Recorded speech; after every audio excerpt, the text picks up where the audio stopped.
خر با عروبش در بازار نورانشاه نرخش 2000 سوم میگم دوستان. من عروبش باور خیلی حالتش خوب است، یگانجاش وای نیست.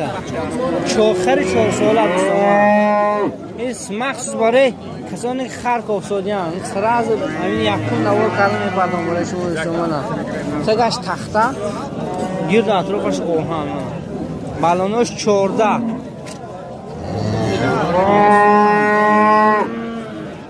حالتش خوب.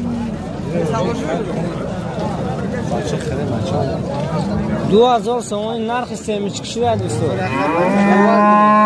پول یک ویلی که همه کسانی که در مهرآباد می در شمال آباد می نمیدن اونجایی که آب میکشونه، این برای آب کشونی خیلی خری خوب است.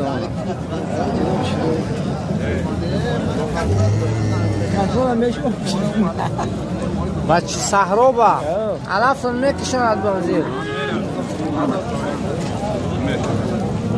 نورمه زنگ بلد